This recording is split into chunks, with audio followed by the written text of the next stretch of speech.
இன்னைக்கு விவசாயிகளை தேடி பசுமை பூமி என்ற கான்செப்ட்ல உயர் திரு ஐயா வேதநாயகம் ஐயாவை நம்ம அறிமுகப்படுத்துறோம். ஐயா வணக்கம் ஐயா. ஐயா பேர் ஐயா வேதநாயகம். சரி, அந்த ஃபார்முக்கு பேரு ஐயா பேரு தான் வச்சிருக்கீங்க. ஏறக்குறைய 15-20 ஏக்கர் விவசாயம் பண்ணிட்டு இருக்கீங்க. ஐயா ஒரு அரசாங்க ஊழியர் அப்படிதானே ஐயா? பேங்க்ல, தமிழ்நாடு மர்கண்டல் பேங்க்ல. இப்ப தண்ணி இந்த வட்டப்பாத்தில தான் கொடுக்குறீங்க. இது உங்க சிஸ்டம் தான், அதை பார்த்து அப்படி ஆகி. ஆமா, சிஸ்டத்தை பார்த்து ஐயா பண்ணிருக்கீங்க.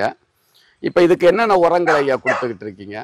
முதல்ல இந்த சாணி, எருக்கலை, ஆவரங்குலை. இப்போ கடைசியா 2-3 மாசத்துக்கு மேல உங்க உரம் இருக்குல்ல, முன்னூட்டம் கற்பக ஆர்கானிக் அந்த பூங்கும் பூஸ்டர் எல்லாம் வாங்கி வச்சு எவ்வளவு நாள் வச்சது? ஒரு 3 மாசம் இருக்கும். இனிதான் ஐயா இந்த குறும்பை பாலை வருது. இன்னும் உங்களுக்கு குறும்பை எடுத்தாங்க ஐயா. முதல்ல என்ன செய்யணும்னு சொன்னா ஐயா, 4 to 5 வருஷம் மரம் ஆயிடுச்சுன்னு சொன்னா மரத்தை களை எடுக்கணும். வருஷத்துக்கு ஒரு தடவை. தேவையில்லாத காஞ்ச பாலைகள், கண்டிப்பா பொய் பாலைகள். ஏன்னா குறும்பைகள் உதிரதுக்கான அந்த புழு பூச்சிகள் பாலையில தான் உட்கார்ந்து இருக்கும். அப்ப வருஷத்துக்கு ஐயா ஒரு தடவை மரத்தை களை எடுக்கணும். எப்ப எடுக்கணும்னு சொன்னா கோடையிலையும் எடுக்கக்கூடாது, மழை ஆரம்பிக்கிறதுக்கு முன்னாடி. இப்ப நமக்கு மழை இனி ஆரம்பிச்சிடும், அடுத்த மாதம் எடுக்கணும். அக்டோபர்ல ஆரம்பிக்கும். 1 எல்லா மரத்துக்கும் வெள்ளை அடிங்க, சுண்ணாம்பு அல்லது பெயிண்ட். 2 3வது மட்டையை நீங்க சுத்தம் பண்ணும் போது ஐயா, மட்டை இடுக்குகள்ல கொஞ்சம் உப்பு, சாம்பல் இதெல்லாம் நீங்க போடணும். அமினோ ஆசிட்ஸ் நிறைய இருக்கு, கருவாடினுடைய புரத பொருள். அததான் நம்ம பசுமை பூமியில அங்குசன் சொல்லி கொடுத்துக்கிட்டு இருக்கோம். விவசாயிகளை உண்மையில ஐயாவுக்கு நம்ம பாராட்டணும். கருவாடு உப்பு கிடைக்கிற விவசாயிகள், அதே மாதிரி புகையிலை வேஸ்ட் கிடைக்கிற விவசாயிகள், சாம்பல் கிடைக்கிற விவசாயிகள், சாம்பல், கருவாட்டு உப்பு அல்லது அங்குசம் கலந்து பெருங்காயம் கிடைச்சா கொஞ்சம் மட்டை இடுக்கலை போட்டா எல்லா மரமும் குறும்பையிலும் உதிராது, காய்ச்சிக்கிட்டே இருக்கும். இதை எப்படி அமைக்கணும்னு சொன்னா, இது இறங்கு வரிசையில தான் வரணும். அதாவது நீங்க துண்டா நிக்க கூடாது, அந்த தழுப்பு தெரியக்கூடாது.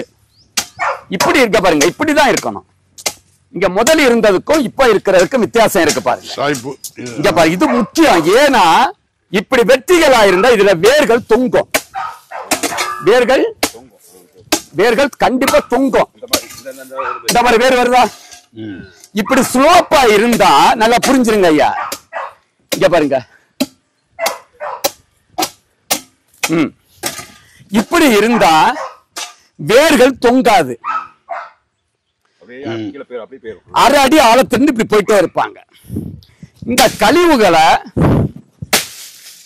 இங்க நிறைய போடுங்க. சூரிய ஒளி தரையில படக்கூடாது. இப்படி இந்த தூரனை காய விடக்கூடாது. இதுக்கு மேலதான் சாணி போடணும். சாணி கிடைக்கலையா, இலதலை இப்படி பாருங்க, இப்படி போடுங்க. இத போடுங்க. அது என்னது? இதுதான் உரம். இதெல்லாம் அங்க இருக்க கூடாது. இதுக்கு பேரு தான் உரக்கிடங்கு. இதுக்கு தண்ணி பாயிற இடத்துல மட்டையில வெட்டி இப்படி பரப்பிடணும். கழிவு எல்லாத்தையும் இதுல போடணும். இதுலதான் நீங்க கற்பக ஆர்கானிக் கலப்போறோம், பூம்பும் பூசர், வேப்பம் புண்ணாக்கு, மண்ணின் வைரம், சாணி, சாம்பல், எருக்கச்செடி, ஆவாரம் பூ, ஒவ்வொரு கலையிலையும் ஒரு சத்து இருக்கு. கடவுள் உரக்கடையில உரத்தை படைக்கல. என்னென்ன மக்கிற பொருள் கிடைக்குதோ இதுல போடுங்க. இப்படி பண்ணுனா ஒரு மரம் 300 காய்க்கும் சார். தண்ணி வாரத்துக்கு 3 தண்ணி பாயும் போது இந்த வரப்ப கனமா கட்டணும். இது நம்ம பெட்ஷீட் போத்துற மாதிரி போத்துறது. அப்ப ஈரம் இருந்துகிட்டே இருக்கும், மண்புழுக்கள் வாழ்ந்துகிட்டே இருக்கும், உழவன் செய்யற வேலையை மண்புழு உழுதுகிட்டே இருக்கும், காற்றோட்டம் நல்லா போகும், தென்னை மரம் கொலை கொலையா காய்க்கும். இத மாதிரி தொங்க கூடாது. இங்க பாருங்க, தொங்குது. தொங்குதா வேர் தொங்கும். வேர் தொங்குதா மரம் வீணா போயிடும். தென்னை மரம் கொலை கொலையா காய்க்கிற எங்கன்னு சொன்னா கடற்கரை 25 கிலோமீட்டருக்குள்ள, 30 கிலோமீட்டர், 30 தென்னை மரம் கொலை கொலையா காய்க்கும். மாற்று பயிரோட தென்னை பெஸ்ட். அதுவும் எல்லைக்கு தேங்காய்க்குள்ள ரகமா போடுங்க. தேங்காய் 10 ரூபாய் விற்க, எள்ளி எங்கேயாவது குறைஞ்சிருக்கா? 10 ரூபாய் தேங்காய் வித்தாலும் 40 ரூபா தான். தேங்காய் 50 ரூபாய் வித்தாலும் 40 ரூபா தான். அப்ப விவசாயிகள் அறிவு சார்ந்து தேங்காய்க்கு இளநீருக்கு உள்ள ரகங்களவா போடணும். நாட்டு ரகங்களை போடக்கூடாது. புவிசார் குறியீடு பெற்றதான் ஈத்தாமொழி நெட்டை. வெறும் ஈத்தாமொழி நெட்டையே போடாதுங்க. ஈத்தாமொழி நெட்டையில குட்டை கிராஸ் ஆகணும், கலப்பினம். 3 வருஷத்துல காய்ப்பு வரும். 300 காய் காய்க்கும். இளநிக்கு தேங்காய்க்கும் கொடுக்க வியாபாரி நம்மள தேடி வருவான். விவசாயிகள் வளமாகலாம். அடுத்து இதுல ஊடு பயிர் போடணும். இதோட நிப்பாட்ட கூடாது. இதுல இடையில பாக்கு வைங்க, இடையில பாக்கு. இத சுத்தி மிளகு. பாக்கு நல்ல வருமானம். பாக்கு வந்து தென்னையில நெல்ல இருக்கணுமே தவிர தனியா நீங்க பாக்கு நடக்கூடாது. ஆவரம்பூ நெல்ல வராது. எருக்கஞ்செடியை நட்டு விடுங்க. எருக்கஞ்செடி அது வளர வளர துண்டு துண்டா வெட்டி இதுல போடுங்க. அகத்தி வைங்க இடையில. அகத்தி மாட்டுக்கு கோழிக்கு தீவனம். ஒரு மண்ணினுடைய வளம் மண்ணுல இருக்கிற மண்புழுக்களும் உயிரினங்களையும் சார்ந்தது. அப்ப மண்ணுல வளம் கூடணும்.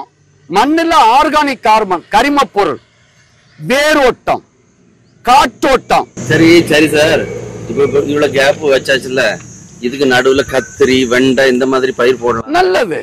அதை நீங்க எத்தனை வருஷம் போட முடியாதுன்னா ஒரு 3 வருஷம் வரை 4 வருஷம் போடலாம். மண்ணினுடைய வளத்தை கண்டுபிடிக்கிறது ஐயா. நீங்க ஒரு தோட்டத்தை புதுசா வாங்க போறீங்கன்னு வைங்க.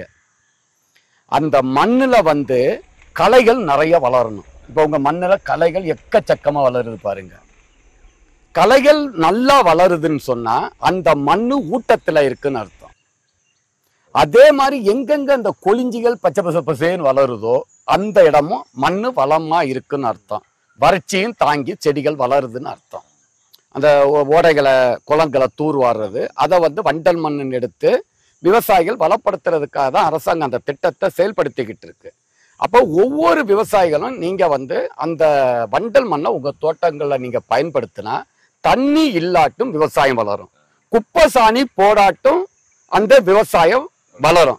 வறட்சியும் தாங்கு கரம்பு மண். எங்கிட்ட ஒப்படைச்சா பசுமை பூமி டீம் நேரடியா வரும்.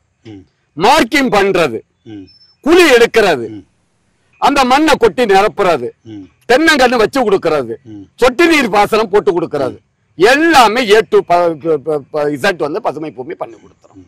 அப்ப இதுல வைக்கிற ரகம் சிரஞ்சீவி 1, சிரஞ்சீவி 2, இன்னொரு ரகம் வைக்கிறதா கற்பு கரசி. எல்லாமே 3 வருஷத்துல காய்ப்பு வந்துடும். இளநிக்கு தேங்காய்க்கு உள்ள ரகம். நம்ம தயாரித்த இந்த பசுமை பூமியினுடைய பூம்பும் பூசல்ல humic acid 80%, fulvic acid 15%, biopotash 2.5%, micro nutrients 2.5%. ஆகையால் பசுமை பூமி விவசாயிகளுடைய லாப நோக்கோட குறைந்த விலையில் தரமான இந்த பூம்பும் பூஸ்டரை தயார் பண்ணி கொடுத்துக்கிட்டு இருக்கோம். இதுதான் இது இருக்கிறது. இதனுடைய செயல்பாடை இப்ப நம்ம பார்க்க போறோம். நான் கையில எடுத்திருக்கிறத பாருங்க. மில்லிகிராம் இங்க பாருங்க. இத மெதுவா போடுறேன். இப்ப எப்படி வேலை செய்யுதுன்னு பாருங்க. இதுதான் வேர் வளர்ச்சியை தூண்டி பயிர்களுக்கு வறட்சி, கோடையில தண்ணி பாய்க்க முடியலையா, பூம்பும் பூச போட்டா வறட்சியை தாங்கும். பூச்சி நோய்க்கு எதிர்ப்பு திறன், காய்கறிகள் டேஸ்டா இருக்கும். ஆல் இன் ஒன், எல்லா பயிர்களுக்கும் மட்டுமே உள்ளடக்கியது.